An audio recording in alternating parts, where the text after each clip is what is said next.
حکم دیا، فرمایا سواریوں کو سواریاں بنایا کرو، کرسیاں نہ بنایا کرو، جب تک چلنا ہو اس پر بیٹھو، اور جب بات کرنی ہو تو گھوڑے سے نیچے اترو، پھر بات کرو تو پھر دوبارہ گھوڑے پہ بیٹھو، کہ اس سے اتنا ہی کام لیا جائے جتنا وہ اس کا بوجھ برداشت کر سکے۔ عبداللہ بن مبارک نے کرائے پہ گھوڑا لیا تھا، کرائے پہ سواری لیتے۔ حضرت عبداللہ بن مبارک رحمۃ اللہ تعالیٰ نے ایک شخص سے کرائے پہ گھوڑا لیا کہ مجھے فلاں سفر پہ جانا ہے تو گھوڑا کرائے پہ دے دو۔ اس نے کہا جی کس کس نے جانا ہے؟ تو آپ فرمانے لگے میرا وجود دیکھ لے، میں نہیں جانا ہے۔ طے ہو گیا، آپ نے گھوڑا اس سے لے لیا۔ جب آپ جانے لگے تو ایک آدمی رستے میں ملا، کہنے لگا حضور کوفے جا رہے ہیں؟ فرمایا ہاں۔ کہنے لگا یہ میرا خط بھی لے جائیے، یہ میرا خط ہے، کتنا وزن ہوتا ہے خط کا، یہ میرا خط ہے، فلاں آدمی کو دیجیے گا۔ تو آپ فرمانے لگے تو میرے ساتھ واپس چل گھوڑے کے مالک کے پاس، اگر وہ اجازت دے گا یہ سفر گھوڑے پہ زیادہ رکھنے کا تو میں رکھوں گا، اگر وہ اجازت نہیں دے گا تو میں نہیں رکھوں گا۔ تو وہ آدمی کہنے لگا حضور اتنی چھوٹی چھوٹی باتوں کا کیوں خیال رکھتے ہیں؟ عبداللہ بن مبارک فرمانے لگے اس لیے کہ میں رحمت للعالمین نبی کا ماننے والا ہوں، میرے رسول پاک علیہ السلام رحمت للعالمین ہے، تو میں اتنا بھی ظلم جانور پر کر سکتا ہوں، میں پہلے اجازت لوں گا اس کے مالک سے، اس کے بعد پھر میں آگے جاؤں گا۔ تیسری بات حضور علیہ السلام نے فرمایا جو جانور جس مقصد کے لیے پیدا کیا گیا اسے وہی کام لینا ہے، دوسرا کام نہیں لینا جس مقصد کے لیے پیدا کیا گیا۔ گھوڑا،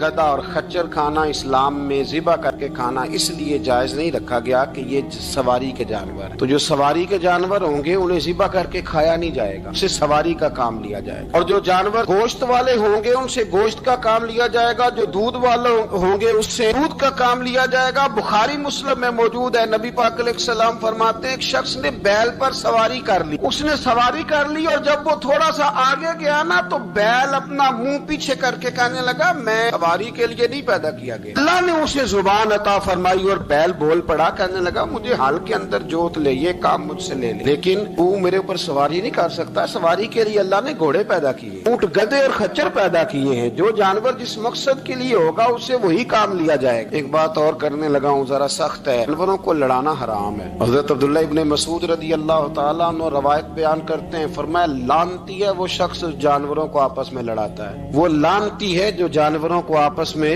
اور آپ اس ملک میں رہتے ہیں جہاں کروڑوں روپے کی شرطیں لگتی ہیں جانوروں کی لڑائی، جانوروں کو اذیت دی جاتی ہے، تکلیف دی جاتی ہے، کبوتر اڑائے جاتے ہیں، اور انعام اس کو ملتا ہے جس کا کبوتر دیر کے بعد آئے، کبوتر باز کبوتر کو بیٹھنے نہیں دیتا، یہ حرام ہے، شریعت اسلامیہ میں حرام ہے جانوروں کا لڑانا اور ان کو ایک دوسرے کے خلاف ابھارنا حرام ہے، دین میں منع کیا گیا ہے۔ اب جانور کو اگر پالیں گے بھی تو اس حد تک پالیں گے کہ جس حد تک اس کو کسی اذیت میں مبتلا نہ کیا جائے۔ کتوں کی لڑائی کرائی جاتی ہے، مرغوں کی لڑائی کرائی جاتی ہے، جانوروں کو اذیت پہنچتی ہے، بیلوں کی لڑائی ہوتی ہے، سینگ ٹوٹ جاتے ہیں، لہو اتنا بہتا ہے جانوروں کا کہ دیکھا نہیں جاتا، ان سامنے بیٹھنے والے تالیاں بجا رہے ہیں، یہ تو بڑے سخت دل لوگوں کے رویے کہ جانور کا خون بہ رہا ہے اور آپ تالیاں بجا رہے ہیں، مرغے بیچارے کی چونچ لہو لہان ہو گئی ہے، سامنے والے نے اتنا مارا ہے اور یہاں تالیاں بج رہی ہیں کہ میرا جیت گیا، بجائے اس کے کہ اس کو پٹی کی جاتی، اس کو دیکھا جاتا۔ یہ تو سنگ دل لوگوں کا کام ہے، ہم تو رحمت للعالمین نبی کے غلام صلی اللہ علیہ وسلم، ہمارے دین نے تو ہمیں یہ مزاج ہی نہیں دیا، ہم نے تو پیار کرنا ہے، ہم نے تو محبت بانٹنی ہے، ہم نے تو شفقت کرنی ہے۔ نبی پاک علیہ الصلوۃ والسلام نے انور سے اس کے بچوں کو جدا کرنے سے منع فرمایا، جب تک بچے کو ماں کی ضرورت ہے اسے جدا نہیں کیا جائے،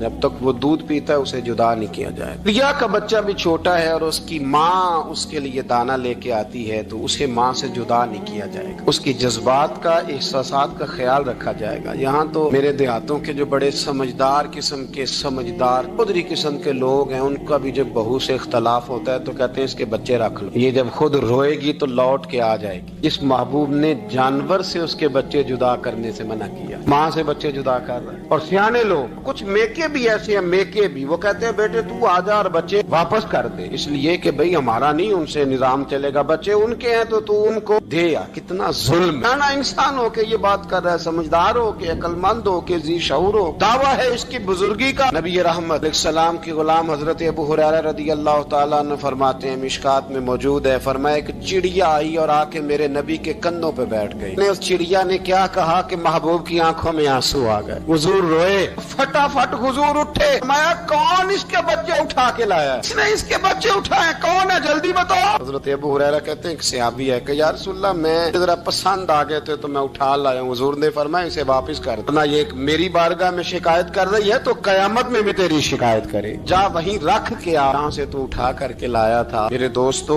دین اتنے اعلیٰ حقوق بیان کرے جانوروں کے اور انسان اس سے آگے بڑھ کے انسانوں کے ساتھ سلوک کرے. ہم نہ سیاست سے بادشاہی لینا چاہتے ہیں, سیاستدانوں کے اپنی جیب سے اشتہار چھپوا کے بادشاہی لینا چاہتے ہیں, ڈیرا بنا کے بادشاہی لینا. نہ بادشاہی تو رحم کرنے سے ملتی, بادشاہی تو شفقت کرنے سے ملتی, بادشاہیاں تو اللہ کی مخلوق سے پیار کرنے سے ملتی. بادشاہیاں امام احمد بن حنبل رحمۃ اللہ تعالی علیہ فرماتے میں نے ایک محدث کا تذکرہ سنا کہ وہ میرے محبوب کی حدیثیں بیان کرتے ہیں تو کہتے ہیں میں شوق علم میں ان کی بارگاہ میں پہنچا. جب میں گیا تو کتے کو کھانا کھلا رہے, میں نے سلام لی تو انہوں نے جواب تو دیا پر کوئی اتنی توجہ نہیں کی میری طرف. میرے دل میں خیال آیا یہ محدث ہیں اور کتے کے ساتھ اتنا پیار کر رہے ہیں, میری طرف دیکھا ہی نہیں. تو فرماتے ہیں وہ کتے کو کھانا کھلا کے فارغ ہوئے تو میری طرف دیکھ کے کہنے لگے احمد بن حنبل میرے علاقے میں کتے نہیں رہتے, کتے دوسرے شہر میں زیادہ پائے جاتے ہیں, یہ بھوکا تھا تو ادھر آ گیا تھا. اور تمہیں حضور علیہ السلام کی وہ حدیث تو پتہ ہوگی, نبی پاک نے فرمایا جو کسی کے ساتھ امید لگائے اور وہ آدمی اس کی امید پوری کرنے پر قادر ہو پھر بھی امید پوری نہ کرے, قیامت کے دن اللہ اس کی بھی بہت ساری امیدیں پوری نہیں کرے گا, اسے سزا ملے گی. امید پوری کرنے پر قادر تھا, مجبور نہیں تھا, پر پوری نہ کی تو اسے قیامت کے دن سزا ملے گی. فرمایا یہ کتا امید لگا کے آیا تھا میرے گھر میں کھانے کی, اگر میں پوری نہ کرتا تو پھر حضور کی اس حدیث پر عمل کیسے ہوتا اور پھر مجھے حدیثیں بیان کرنے کا مطلب کیا سمجھ میں آتا. امام احمد بن حنبل رحمۃ اللہ تعالی علیہ فرماتے ہیں میں نے کہا استاد جی اجازت دے دیں. کہا کدھر آئے تھے؟ کہا حضور جس کام آیا تھا نا وہ میرا بڑا ہی اچھا ہو گیا, وہ بڑا شاندار ہو گیا, جو حدیث بھی آپ نے بیان کر دی اور صرف بیان نہیں کی آپ نے تو عمل کر کے بھی دکھا دیا, آپ نے تو اس حدیث پر منوان عمل کر کے بھی دکھا دی. جانور کے ساتھ حسن سلوک کرنا,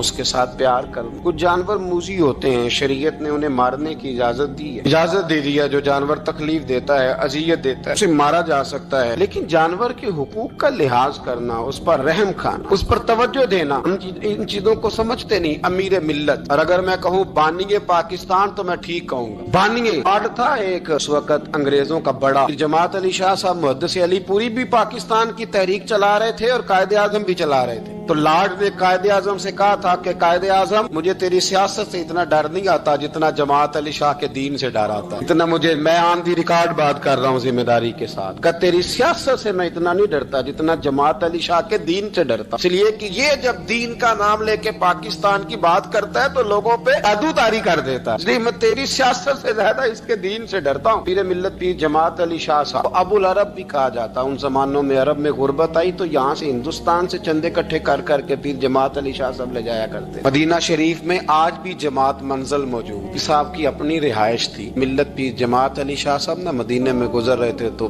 بڑے بڑے مرید ساتھ تھے. اس زمانے میں لوگ ہاتھوں میں چھڑی رکھا کرتے, جانور اکثر ہوتے تھے تو چھڑیاں ہاتھوں میں ہوتی تھیں. تو پیر صاحب گزر رہے تھے, بوڑھے آدمی تھے, ساتھ تھے تو ایک کتا دوڑا دوڑا آ گیا. وہ پیر صاحب کے قریب سے گزرنے لگا تو ایک مرید نے نہ کتے کی ٹانگ پہ ڈنڈا مارا, پیچھے ہٹ جا کپڑوں کو نہ لگ جانا. چونکنے لگا, رونے لگا. جب بھاگا نا تو لوگ کہتے ہم نے عجیب منظر دیکھا. 100 سال کے پیر جماعت علی شاہ صاحب پگڑی ہاتھ میں پکڑی اور کتے کے پیچھے بھاگنا شروع کر, دوڑ کے کتے کو اٹھا کے لائے اور یوں اس کو سینے سے لگایا. پیر صاحب نا اس کتے کو اپنی رہائش گاہ پہ لے گئے, اپنی پگڑی کھول کے نا تو اس کی پٹی کی, پھر دودھ کا پیالہ اس کے آگے رکھا. کتے نے دودھ پی لیا تو پیر جماعت علی شاہ صاحب نے ہاتھ باندھے, کہنے لگے مدینے کے کتے بھی پاک کی بارگاہ میں میری شکایت نہ کر دینا, حضور کی بارگاہ میں شکایت نہ کرنا کہ یا رسول اللہ یہ آتے حاضری دینا, ہمیں تکلیف دیتے ہیں, شکایت نہ کرنا مصطفیٰ کریم کی بارگاہ میں نے نہیں اسے کہا تھا, اس سے بھول ہو گئی, میں معافی مانگتا ہوں. میرے عزیزو وہاں درد تھا, وہاں سوز تھا, وہاں پیار تھا, وہاں محبت تھی, لیکن ہمارے رویے انسانوں کے حق میں تو کیا جانوروں کے حق میں سخت سے سخت تر ہوتے جا رہے ہیں. ہم نے اپنے شوق سے جانور لڑانے شروع کر دیے, کبوتر اڑانے شروع کر دیے, تباہی پر تباہی کا ماحول ہم فراہم کرتے جا رہے ہیں. ان سے پیار کریں, ان کو آسانی دینے کی کوشش کریں.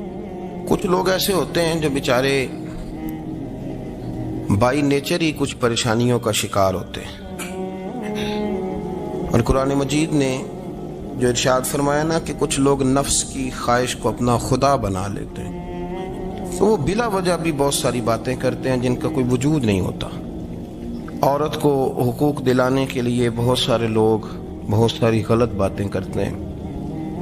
جو لوگ یہاں سے کسی کو لے جاتے تھے نا دبئی دھوکہ دے کے، اور لے جاتے تھے یورپ میں، عرب ممالک میں دھوکہ دے کے لے جاتے تھے، تو وہ بھی کوئی خواب ہی تو دکھاتے تھے کہ اتنے لاکھ تنخواہ ہوگی، اتنا کچھ ہوگا۔ وہاں جا کے پتہ چلتا تھا کہ جیب سے بھی دینے پڑیں گے کچھ۔ بہت سارے لوگ ایسے ہوتے ہیں، وہ سارے خوبصورتی کے نام پر ہی دھوکہ دیتے ہیں۔ آپ کو پتہ ہے کہ جو آدمی کسی کو لالچ دیتا ہے تو کسی کو لوٹنے کے لیے اسے لالچ دینا بڑا ضروری ہوتا ہے۔ لوگ پہلے لالچ دیتے ہیں پھر لوٹتے ہیں، پہلے مکمل لالچ دیتے ہیں، یہ چیز مل جائے گی، یہ چیز مل جائے گی۔ لوگ مکمل لالچ دیتے ہیں، اس کے بعد پھر لوٹتے ہیں۔ اور اگر لالچ نہ دیں تو کوئی آدمی قابو آئے گا؟ لوگ لوٹتے ہیں لالچ دے کر۔ اچھا، اب وہ جو جس کو لالچ دیا جا رہا ہوتا ہے وہ کہہ رہا ہوتا ہے کہ نہیں نہیں تمہیں نہیں پتا، وہ اس وقت ماننے کو تیار نہیں ہوتا۔ وہ کہتا ہے اتنی خوبصورت باتیں کر رہا ہے، اتنی اچھے پیغام دے رہا ہے، تم میرے دشمن ہو، تم مجھے منع کر رہے ہو۔ ہوش تب آتی ہے کہ جب سب کچھ لٹ جاتا ہے۔ عورت کو ویسے بھی قابو کرنا بڑا آسان ہوتا ہے۔ اعلیٰ حضرت بریلوی رحمۃ اللہ علیہ فرماتے ہیں بیٹیاں نازک شیشیاں ہوتی ہیں، ان کو تو ذرا سی چوٹ لگے تو ٹوٹ جاتی ہیں۔ دیکھیں کتنا بڑا جملہ کہا بریلی کے امام، نازک شیشیاں ہیں۔ ذرا کوئی آدمی گمراہ کرتا ہے، ذرا خراب کرتا ہے۔ اب دیکھیں نا، یہ جو بچیوں کو بچے ایک مس گائیڈ کرتے ہیں، انہیں بڑے بڑے خواب دکھاتے ہیں، وہ بیچاری ماں باپ کو چھوڑ کے، بہن بھائی کو چھوڑ کے اس کے ساتھ شادی کرتی ہے، پھر جو اس کا بعد میں اشر ہوتا ہے، آپ ادلیاں نو سردار پین تکے تے شرما والیاں نو چوٹے ڈولیاں دے۔ پھر وہ بیچاری ماں باپ رکھتے نہیں، وہ ظلم کرتا ہے، تو کتنی بڑی تکلیف میں وہ بچی آ جاتی۔ نازک شیشی ہوتی ہے نا تو ٹوٹ جاتی۔ یہی حال اب جدید خواتین اور یہ جو کچھ اینکر پرسن ہیں، یہ اصل میں نا یہ آپ کو سیاست سکھاتے ہیں، لیکن یہ مادر پیدر آزاد لوگ ہیں، بالکل آزاد۔ یہ تو علماء شور نہ کریں، بات نہ کریں، گفتگو نہ کریں، مشائخ بات نہ کریں، اور یہ جو کچھ سنجیدہ اور دینی طبقہ ہے یہ کوئی شور نہ کرے، یہ تو روڈوں پہ ننگے ہو کے آ جائیں معاذ۔ خوفناک نظریہ رکھتے ہیں یہ لوگ۔ عورت کو کہتے ہیں تیرے حقوق ہم تجھے لے کے دیں گے۔ مثلاً وہ کون سا حق ہے جو تم نے لے کے دینا ہے؟ میرے نبی کریم صلی اللہ علیہ وسلم نے اس کو بیٹی بھی بنایا ہے، اس کو بہن بھی بنایا ہے، اس کو ماں بھی بنایا ہے، اسے بیوی کا عالی شان رتبہ بھی عطا فرمایا ہے۔ اور چونکہ بیٹی کا بھی حق بڑا بیان کیا جاتا ہے، بہن کا بھی، ماں کا بھی، اور بیوی کے معاملے میں لوگ سمجھتے ہیں کہ زیادہ بات نہیں کرنی چاہیے، شاید مسئلہ خراب ہو جائے۔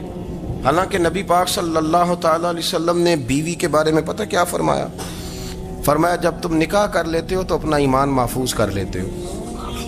اب میں اس کی شرح نہیں کرتا، آپ خود کر لیجئے گا کہ وہ ایک ایسی شخصیت ہوتی ہے کہ جس کی موجودگی میں آپ کا ایمان محفوظ ہے۔ اب میں نہیں سمجھتا کہ اس سے بڑی بات کوئی اور ہو سکتی ہے، جس کی موجودگی میں آپ کا ایمان، اور بھائی یہ حدیث پاک عرض کر رہا ہوں، نکاح جب کوئی کر لے تو اس نے اپنا ایمان مکمل کر لیا۔ اس کا معنی یہ ہوا کہ آپ کا ایمان محفوظ ہے اس کی موجودگی میں۔ تو اس سے زیادہ بھی، یعنی ایمان سب سے قیمتی چیز ہے نا، تو اس کے محفوظ ہونے کی وجہ حضور نے نکاح بیان کر دی۔ اب میرا خیال ہے بیوی اگر کوئی اس سے بڑا حقوق مانگے گی تو بیوقوفی کرے گی۔ اتنا بڑا درجہ نبی کریم نے اسے عطا کر دی، اتنا بڑا مقام دے دیا کہ تو خامند کے ایمان کے محفوظ ہونے کا ذریعہ بن گئی ہے۔ عورت کو جو حقوق رسول کریم صلی اللہ تعالی علیہ وسلم نے عطا فرمائے، نبی پاک نے جو حقوق دیے، دیکھیں نا، حضرت عبداللہ ابن عمر رضی اللہ تعالیٰ عنہ کی اہلیہ بیمار تھی، تو جلدی جلدی سے وہ آئے، تو جب بہت جلدی ہو، سفر بڑا شدید تھا، تو آپ نے جلدی سے نماز ادا کی، جلدی سے چلے۔ آپ کے خادم کہنے لگے حضور خیریت ہے؟ فرمایا میری بیوی بیمار ہے۔ تو اس نے عرض کی حضور آپ کی اہلیہ بیمار ہے، تو آپ نے نماز بھی جلدی سے پڑھی، سفر بھی جلدی جلدی کیا۔ تو فرمانے لگے یہ وہ چیزیں ہیں جو ہمیں مدینے والے رسول نے سکھائی ہیں۔ آپ اس کیفیات کو سمجھیں کہ حضور صلی اللہ علیہ وسلم نے درس دیا۔ اور پھر ایک اور بہت بڑی بات، یہ فضیلت کسی اور کو نہیں دی، جو عورت کو حضور نے فضیلت دی، یہ فضیلت کسی اور کو نہیں دی۔ کبھی حضور نے فرمایا کہ تمہارا ابا تمہارے ساتھ بہت سخت رویہ کرے تو تم نے اس کو اس سختی پر داد دینی ہے؟ فرمایا چلو اگر وہ زیادتی بھی کرے تو تم نے اس کے ساتھ سلوک اچھا ہی کرنا ہے۔ لیکن آپ ایک بات کو سمجھے نا کہ بچے کے بارے میں، بیٹے کے بارے میں، بیٹی کے بارے میں فرمایا 10 سال کے ہو کے نماز نہ پڑھے تو سختی کرو، تمہارا ڈنڈا بھی لٹکنا چاہیے۔ بہت ساری جگہوں پہ بہت سارے لوگوں کے لیے سختی کا حکم دیا، لیکن عورت کے لیے حضور نے جو جملے کہے، اصل میں ہم سمجھتے ہیں کہ یہ ایک بات ہے، مشہور ہو گئی ہے روایت حدیث، تو بس اس کے پس منظر پر اور جملوں کے حسن پر شاید معاذ اللہ غور کرنے کی ضرورت نہیں۔ ذرا اس لفظ کی تاثیر پر غور کریں۔ حضور نے فرمایا عورت ٹیڑھی پسلی سے پیدا کی گئی ہے، یہ ٹیڑھی ہے، تو سیدھا کرنے کی کوشش کرو گے تو ٹوٹ جائے گی۔ تو حضور پھر ہمارے لیے حکم کیا ہے؟ فرمایا جیسی ہے تم اسی کے ساتھ نبھا کرو۔ آپ سمجھیں کہ اتنا محفوظ حضور نے درجہ دے دیا بی بی کو، اتنا محفوظ کہ فرمایا غلطی بھی ہو تو میرے غلاموں تم اس کے ساتھ نبھا کرو، گزارا کر لو۔ بہت ساری چیزوں کو خود بخود مشکل کر لیتے ہیں۔ ٹی وی پہ خبر آتی ہے فیصل آباد کے 2 بیل ہیں، بولو اور ڈولو، پتہ نہیں کتنے من ان کا وزن ہے۔ ان سے پوچھا جا رہا ہے کہ بولو ڈولو کھاتے کیا ہیں؟ تو کہتے ہیں بادام کھاتے ہیں، مکھن کھاتے ہیں۔ یہ جناب پتہ نہیں ان کو دودھ کتنے کلو روز پیتے ہیں، اور بولو ڈولو بیچارے سے خود نہیں چلا جا رہا، لگ ایسے رہ جیسے وہ خود کہہ رہے ہیں مہربانی کرو ہمیں ذبح کر لو، اب تو اٹھا بیٹھا بھی نہیں جا رہا۔ او خدا کے بندو، دین کی اصل حقیقت کو سمجھو۔ یہ تو حضور نے فرمایا خوبصورت جانور لاؤ، یہ کس حدیث میں آیا ہے کہ اسے بادام کھلاؤ؟ آج لوگ انسانوں کو روٹی نہیں مل رہی اور جانوروں کو بادام کھلا رہے ہو۔ اس کے حصے میں جو اللہ نے شے رکھی ہے نا وہ چارہ ہے، اس کو چارہ کھلاؤ اور اچھے طریقے سے پیٹ بھر کے کھلاؤ۔ جانور کو پیٹ بھر کے چارہ کھلایا جائے تو جتنی اس کی طبیعت ہوتی ہے اس حساب سے وہ صحت مند ہو جاتا ہے۔ باقی یہ تو آپ کسی شخص کو اتنا کھلا دیں کہ اس کا پیٹ اتنا بڑا ہو جائے، پھول جائے، تو وہ بیچارہ تکلیف میں آئے گا کہ نہیں آئے گا؟ یہ کس قسم کا ماحول ہے؟ ایک بکرا بکا لاہور میں اور سیٹھوں نے شرطیں لگائی ہوئی ہیں، میں 5 لاکھ کا لایا ہوں تو میں 9 لاکھ کا۔ یہ کیا چکر ہوا؟ مجھے اتنا کھلایا جی، اس کو فلاں چیز، یہ کس نے کہا ہے کھلانے کا؟ بادام کھانا کس حدیث میں آیا؟ کس صحابی نے اپنے بکرے کو بادام کھلائے؟ کس نے مکھن کھلایا؟ کس نے پیڑے کھلائے؟ بس کرو، عجیب تماشا لگ گیا ہے۔ اور یہاں تو اتنی بری حالت ہو گئی ہے کہ عورتیں ناچنے لگی ہیں قربانی کے جانوروں کے آگے، بیبیاں بیچنے لگی ہیں۔ اللہ کے غضب کو آواز نہ دو، یہ قربانی ہے کہ ہر چیز کا، مذہب کی ہر شے کا مذاق بنا دیا ہے۔ جس دین نے عورت کی اپنی قربانی بھی ہو تو اس کو ذبح کرنے کی اجازت نہیں دی، مرد ذبح کرے گا۔ جو دین کہتا ہے کہ عورت ذبح نہیں کرے گی، وہ عورت بیچ سکتی ہے اللہ کے جانور؟ یہاں جس کا میں نے رمضان میں بھی کہا تھا، پھر بات دہراتا ہوں، سارا سال ناچتے گاتے ہیں اور عید کا موقع آتا ہے تو 2-4 مولوی بٹھا کے وہ دین سکھانا شروع کر دیتے ہیں۔ کوئی پتہ ہی نہیں، کوئی خبر ہی نہیں۔ جس بوتل میں کل تک شراب بک رہی تھی اسی میں دودھ پلاؤ گے؟ جس برتن میں کل تک پیشاب تھا اس میں آج لوگوں کو شہد پلاؤ گے؟ بس کرو، یہ مذاق نہیں، یہ رسول اللہ کا دین ہے۔ نبی پاک سید عالم صلی اللہ تعالی علیہ وآلہ وسلم نے کوئی ذمہ عورت کے کوئی چیز نہیں لگائی ایسی جس میں اسے مردوں کے ساتھ شامل ہونا پڑے، اور عورت سمجھ ہی نہیں رہی کہ یہ اس کی تذلیل ہے، عزت نہیں۔ صابن بک رہا ہے تو ساتھ بی بی کھڑی ہے، شیمپو بک رہا ہے تو عورت اس کی جو ہے وہ ایڈ دے رہی ہے۔ یہ عزت ہے عورت کی؟ رسوا کر دیا تم نے ہر شے میں عورت۔ اب قربانی کا جانور بھی بی بی بیچے گی؟ غیرت کہاں گئی اس قوم کی؟ میرے رسول پاک سرور دو عالم صلی اللہ تعالی علیہ وسلم کو کسی نے آ کے کہا فلاں قبیلے کے لوگوں نے عورت کو سربراہ بنایا ہے، عورت کو آگے لگا لیا ہے۔ فرمایا تباہ ہو گئے وہ لوگ انہوں نے عورتوں کو اپنے آگے پیشوا بنا لیا۔ جس رب نے عورت کو نبوت نہیں دی، امامت کرنے کا حق نہیں دیا، کس چکر میں لوگ پڑ گئے؟ 5 لاکھ کا جانور کس لیے لائے ہو؟ 5 لاکھ کا تفاخر کے لیے، دکھانے کے لیے؟ تو اگر 50,000 کا 60,000 کا بھی جانور لاتا تو اچھا آ جاتا، اور 50,000 کا جانور لائے تو 5 لاکھ میں کتنے آتے ہیں؟ بولے تو 10 جانور ذبح ہوں گے تو کتنے غریبوں تک گوشت جائے گا، کتنے گھروں کا بھلا ہوگا. ہر چیز کا چکر الٹا کر دیا گیا ہے. اور صرف حج کے لیے ہوتی تو میرے رسول پاک ہر سال قربانی نہ کرتے. اور میرے نبی پاک قربانی دینے کا حکم. ایک اور بات بڑی لوگ پوچھنے لگے، کہتے جی گائے کی ہوتی ہے بھینس کی بھی ہوتی ہے کہ نہیں؟ چلو جی اب نئی بات نکل آئی. حدیث پاک میں لفظ آیا اونٹ کا. نبی پاک نے فرمایا بکرا 1 سال کا، گائے 2 سال کی، اونٹ 5 سال کا. حدیث میں لفظ آ گیا اونٹ کا. آپ کو بندہ کہے پہلے بتائیں نار کا کہ مادہ کا، تو میں کدھر سے آپ کو حدیث نکال کے دوں جس میں نر بھی اور مادہ علیحدہ علیحدہ ہو؟ حدیث پاک میں ذکر آ گیا دمبے کا، مینڈے کا. اب باقی جو سارے جاگ رہے ہیں نا، اب غور فرمائیں، باقی ایک بکرا ہے، ایک چترا ہے، ایک دمبا ہے، ایک دیسی بکرا ہے، ایک پہاڑی بکرا ہے، تو علیحدہ علیحدہ لفظ کہاں سے نکال کے دیے جائیں؟ یہ ساری انواع ہیں، اقسام ہیں، نوع ہیں. اسی طرح بھینس بھی گائے کی ایک قسم ہے. امام اعظم ابو حنیفہ فرماتے ہیں النوع منہ، یہ اس کی ایک قسم ہے، نوع میں سے ہے، گائے کی نوع میں سے ہے. آپ عام لفظ بولتے ہیں تو کہتے ہیں بکرا چترا گائے بھینس، عام لفظ ہے نا. تو جب گائے کہہ دیا تو اب کو بندہ کہے گائے آیا ہے تو پہلے بتائیں گائے تو ہے تو اس میں بیل شامل ہے کہ نہیں؟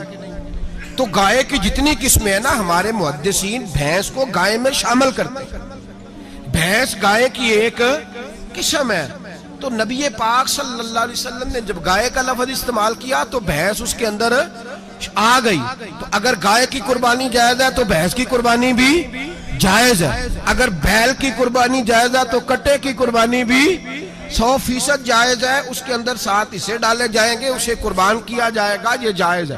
اگر آپ صریح لفظ نکال کے دکھانے کو کہیں گے تو پھر تو بڑی چیزوں میں لوگ الجھ جائیں گے. پھر کیسے نکالا جائے گا خسی کی جائز ہے کہ نہیں، جو خسی نہیں اس کی جائز ہے کہ نہیں، فلاں کی. تو ان تفصیلات، ہاں بہت ساری چیزوں کی تفصیلات حدیث میں ہیں لیکن ساری چیزوں کی موجود نہیں. اس لیے میرے عزیز یاد رکھیں، بھینس کی قربانی بھی ہوگی، گائے کی بھی ہوگی، بیل کی بھی ہوگی، کٹے کی بھی ہوگی.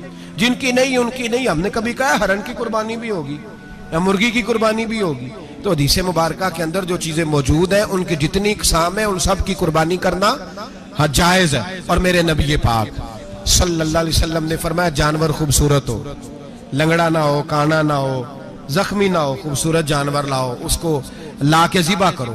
لوگ کہتے ہیں چلو اتنے پیسے اللہ کے راستے میں دے دیں، تو یہ کافی نہیں کافی. مسلم شریف میں، بخاری شریف میں میرے نبی پاک سید عالم صلی اللہ تعالی علیہ وسلم نے فرمایا 10 ذی الحج کو اللہ کی نظر میں ابن آدم کا سب سے پسندیدہ عمل. لیکن نا 10 ذی الحج کو، کل 10 ذی الحج ہے تو بڑے کام ہوں گے. فجر کی نماز بھی ہوگی، تکبیرات تشریق بھی پڑھی جائیں گی. آج فجر سے شروع ہو گئی نا، 9 کی فجر سے لے کر 13 کی عصر تک تکبیرات تشریق پڑھی جائیں گی. اللہ اکبر، اللہ اکبر، لا الہ الا اللہ واللہ اکبر، اللہ اکبر وللہ الحمد، اللہ اکبر، اللہ اکبر، لا الہ الا اللہ واللہ اکبر، اللہ اکبر وللہ الحمد، اللہ اکبر، اللہ اکبر، لا الہ الا اللہ واللہ اکبر، اللہ اکبر وللہ الحمد. کوشش کریں جب بھی پڑھیں 3 بار پڑھیں. تکبیرات تشریق بھی پڑھی جائیں گی، فجر کی نماز بھی کل ہوگی، عید کی نماز بھی ہوگی، لوگ اور بھی کوئی ذکر اذکار کریں گے. لیکن میرے نبی پاک صلی اللہ علیہ وسلم نے فرمایا 10 ذی الحج کو اللہ کو اپنے بندے کا جو کام سب سے زیادہ پسند ہے وہ یہ ہے کہ وہ اللہ کے راستے میں جانور کا خون بہائے. حالانکہ نمازیں بھی ہیں، اذکار بھی ہیں، تکبیرات بھی ہیں، سارا کچھ ہے، پر اللہ کو سب سے زیادہ کیا پسند ہے؟ جانور کو قربان کرنا. یہ اللہ کو بڑے خوبصورت لفظ نبی پاک علیہ السلام نے فرمایا قربانی کا جانور قیامت کے دن اپنے سینگوں اور کھروں سمیت آئے گا، اور جس نے قربانی کی ہوگی اس کی بخشش کروا کے اسے جنت میں لے کر جائے گا. تو فرمایا ابن آدم کا سب سے پسندیدہ عمل یہ، سب سے پسندیدہ، کہ وہ 10 ذی الحج کو قربانی کریں، کوشش کریں خود ذبح کریں اپنا جانور. یہ حضور کی سنت ہے. یہ نہ ہو سکے تو نبی پاک صلی اللہ علیہ وسلم نے اپنے ہاتھوں سے ذبح کرنے لگے حضرت فاطمہ کا جانور. تو فرمایا فاطمہ ادھر آ کے اس کے پاس کھڑی ہو جاؤ، میں تمہارا جانور ذبح کرنے لگا ہوں۔ اپنے جانور کے پاس کھڑے ہوں۔ میرے جو بھائی ذبح کرنے کا کام کرتے ہیں نا، قصاب ہم کہتے ہیں، سارے قصاب نہیں ہوتے، بہت سارے لوگ یہ سعادت حاصل کرتے ہیں اور بڑے نیکی کا کام کرتے ہیں، اللہ انہیں بڑی بہترین جزا عطا فرمائے گا، بڑا خیر کا کام کرتے ہیں۔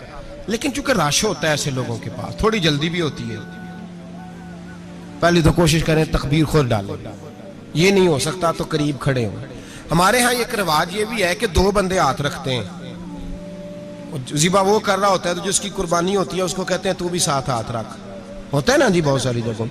اب حکم یہ ہے شریعت اسلامیہ کا کہ جب جانور ذبح کریں گے تو پڑھیں گے بسم اللہ اللہ، بسم اللہ اللہ۔ ہاں نبی پاک صلی اللہ علیہ وسلم نے لمبی دعا پڑھی، صحابہ بھی لمبی دعا، انی وجہت وجہی للذی فطر السماوات والارض حنیفا وما انا من المشرکین، یہ بھی پڑھا۔ اور پھر میرے رسول پاک صلی اللہ علیہ وسلم نے یہ بھی کہا کہ اللہ میری طرف سے قبول فرما، میری امت میری اہل بیت کی طرف سے قبول فرما۔ صحابہ جب جانور ذبح کرنے لگتے پہلے یہ دعا پڑھتے، پھر کہتے اللہم تقبل منا کما تقبلتا خلیل کا ابراہیم علیہ السلام وتقبلتا حبیب کا محمد صلی اللہ علیہ وسلم، اے اللہ ہم سے بھی قبول فرما جیسے تو نے حضرت ابراہیم سے قبول فرمائی اور جیسے اپنے حبیب حضرت محمد صلی اللہ علیہ وسلم سے قبول۔ یہ ساری دعا پڑھیں اور جب جانور ذبح کرنے لگے تو پھر پڑھیں بسم اللہ اللہ، بسم اللہ اللہ۔ اچھا 2 آدمیوں نے ہاتھ رکھا ہوا ہے، 2 آدمیوں نے، اب اگر ایک نے بھی نہ پڑھی بسم اللہ اللہ اکبر تو جانور حلال نہیں ہوگا، دونوں کو پڑھنا پڑے گا۔ یہ مسئلہ یاد رکھیں۔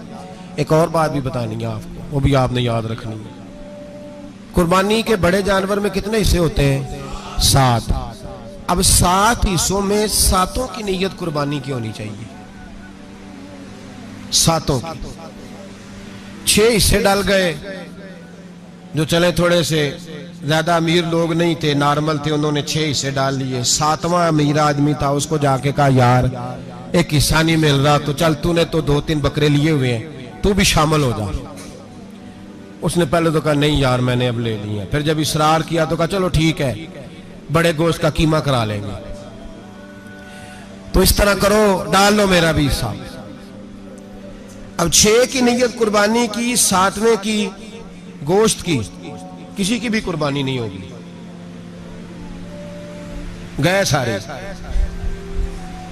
اب اس کے لیے شرط کیا ہے کہ اس کو بھی آپ، اصل میں ہمیں مسائل نہیں آتے، نہ ہم سیکھتے ہیں نہ پتہ کرتے ہیں، پھر خرابی ہوتی ہے۔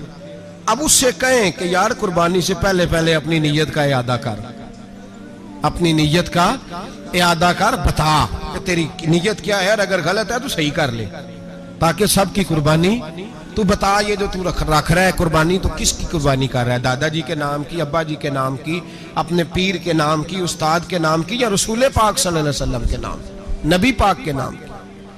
اس سے پوچھیں، اور جو وہ نیت بتائے اس نیت کی دعا ہوگی، اس کی طرف سے کہا جائے گا اے اللہ اس کی طرف سے اسے قبول۔ میری بات کی سمجھ آ رہی ہے میرے عزیزوں کو؟ اور اس ارادے کے ساتھ قربانی، اگر ایک کی بھی نیت خراب ہو گئی تو مسئلہ بگڑ گیا۔ اس لیے ان مسائل کو، اور نبی پاک کے نام کی جو قربانی ہوگی، سبحان اللہ، میں کرامات کا زیادہ قائل نہیں، ہم کرامات کے نہیں کیفیات کے قائل ہیں، کیفیات کی، اور دین ویسے بھی لفظوں کا نام نہیں کیفیت کا نام ہے۔ میرے ایسا فرمایا کرتے تھے ہم کرامت سے زیادہ کیفیت کے قائل ہیں۔ اگر مرید ساری زندگی کرامتیں سناتا رہے اور کبھی اسے مدینے جانے کا شوق ہی پیدا نہ ہو، کبھی نبی پاک کے نام پہ آنسو نہ آئے، تو پھر کرامت کا فائدہ نہیں، کیفیت تو ملی نہیں اسے۔ ہم کیفیت، اسی طرح ہم نظرانے کے نہیں نظر آنے کے قائل ہیں۔ تو بھائی یہ یاد رکھ لیں، کیفیت کا نام دین ہے، نبی پاک کے نام کی قربانی۔ میں قائل تو نہیں کرامت کا، لیکن ایک بات میں نے اپنے ایک استادوں سے، ایک بزرگوں سے سنی ہے، میرا دل کرتا ہے وہ سنا دوں آپ کو، اور بزرگوں کا قول ہے اصل رنگ جو میں عرض کر رہا ہوں اسی رنگ میں اس کو رکھیے گا، اور جس حد تک میں بات کر رہا ہوں اسی حد تک رکھیے گا۔ اب ہر آدمی کے پاس موبائل ہوتا ہے، فوراً بات ریکارڈ ہوتی ہے، فوراً میڈیا پہ جاتی ہے، فوراً لوگ کمنٹس کرتے ہیں، تو بھائی جس حد تک سناؤں اسی حد تک رکھیے گا۔ میرے ایک بزرگ فرمایا کرتے ہیں کہ نبی پاک کے نام کا جانور ذبح کرو اور وہ گوشت اس آدمی کو کھلاؤ جس کا حافظہ کمزور ہے، اللہ اسے وسیع حافظہ عطا فرمائے گا۔ اور فرمایا کرتے کہ میرا تجربہ ہے، نبی پاک کے نام کا جانور ذبح کرو، اور جس آدمی سے کوئی گناہ نہیں نہ چھوٹتا، کسی گناہوں میں الجھ گیا ہے، اسے وہ والا گوشت کھلاؤ، اللہ اس کے دل میں نور پیدا فرمائے گا اور گناہ سے نفرت ہو جائے گی اسے، جو نبی پاک کے نام کا جانور ہو۔ تو ہم جو سیکھنے والے لوگ ہوتے ہیں، ہمارا دل کرتا ہے کہ چلو تھوڑا سا اپنی طرف سے بھی پوچھ لیں، تو میں نے کہا حضور اگر بیمار کو کھلا دیں تو فرمانے لگے کھلا دو، اللہ صحت دینے والا ہے، پر بیمار کے لیے دوائیاں بڑی ایجاد ہو گئی ہیں، گناہ گار کی دوائیاں نہیں ملتی، بیماروں کی دوائیاں بڑی ہیں، گناہ گاروں کی نہیں ملتی، گناہ گار کو کھلاؤ، اس لیے کہ جو چیز مصطفیٰ کے نام سے منسوب ہو جاتی ہے رب اس کی بڑی قدر فرماتا ہے، اللہ اس کی بڑی قدر کرتا ہے۔ جو چیز نبی پاک کے نام سے منسوب ہو جاتی ہے اللہ اس کی بڑی قدر فرماتا ہے۔ میرے نبی پاک علیہ السلام نے فرمایا میرا کلمہ پڑھنے والا مومن جب دوزخ سے گزرے گا تو دوزخ کہے گی جلدی جلدی گزر جا، جلدی جلدی، جہنم کی آگ کہے گی جلدی جلدی گزر جا، جلدی، تو مومن کہے گا تو آگ ہے، تجھے کیا بات ہوئی، پل صراط سے گزر رہا ہے، کیا مسئلہ ہوا، اس کے پاس سے گزر رہا ہے دوزخ کے، تو پاس سے گزرتے وقت بھی کہتے ہو جلدی گزر جا، کہیں ایسا نہ ہو کہ تیرے نور کی چمک میری آنکھ کو ہی ٹھنڈا کر دے۔ یہ شان ہے ان کے غلاموں کی، تو سرکار کا عالم کیا ہوگا۔ تو میرے رسول پاک علیہ السلام سے جو شے منسوب ہو جاتی ہے اس کی اللہ بڑی قدر فرماتا ہے، جبھی تو ہماری قدر ہے۔ اللہ فرماتا ہے کنتم خیر امت، تم جس طرح کے بھی ہو سب سے افضل، اس لیے کہ میرے محمد کا کلمہ جو پڑھتے ہو صلی اللہ علیہ وسلم۔ تو قربانی کریں، اچھی نیت کے ساتھ کریں، خلوص کے ساتھ کریں۔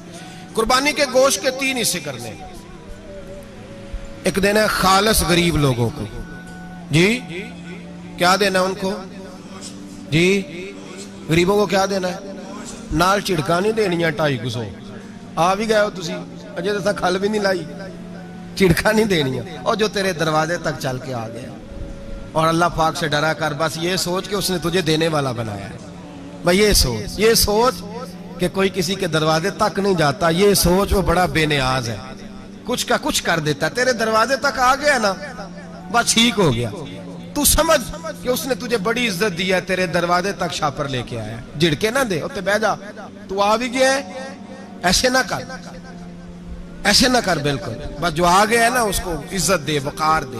غریب کو گوشت دینا ہے، 7 جھڑکے نہیں دینی، اور اس کو بڑی عجیب بات ہے، چودھری صاحب بیٹھے ہوئے ہیں، 2 پنکھے چل رہے ہیں، اور انہوں نے جناب بڑا صوفہ رکھا ہوا ہے اور ٹپ میں گوشت رکھا ہوا ہے، اور غریب آدمی لائنوں میں لگے ہوئے ہیں، تھوڑی دیر کے بعد میں چائے پینی، بس کر یار بس کر، بے پرواہی وے ایک سجن دی جتھے کسے دی پیش نہ جاوے، انہیں تاجاں والے در در رولے تے منگتے ہیں تخت بٹھاوے، ڈر اس کی بے نیازی سے، دیکھ جو تیرے دروازے تک آ گیا بس آ گیا، اتنا ہی کافی ہے، اتنا ہی کافی ہے، اور اسی پہ اکتفا کر۔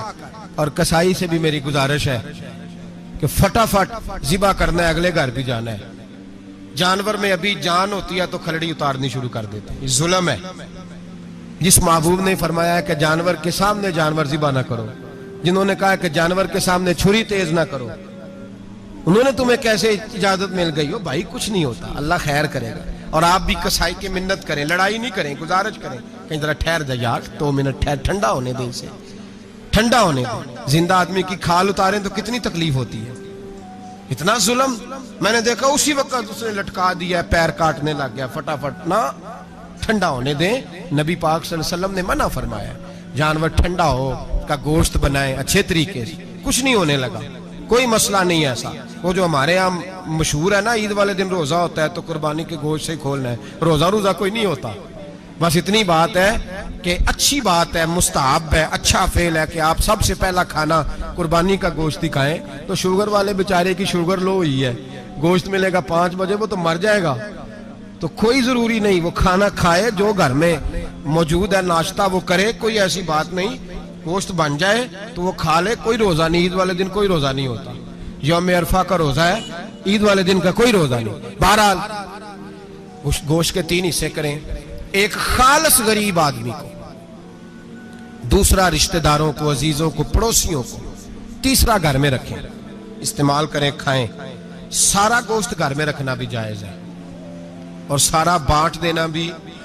میں نے پچھلے جمعے بھی کہا تھا, پھر یاد کراتا ہوں, جو لوگ قربانی کرتے ہیں نا وہ والے لوگ ہیں جن کے گھر میں آج بھی گوشت پکے گا.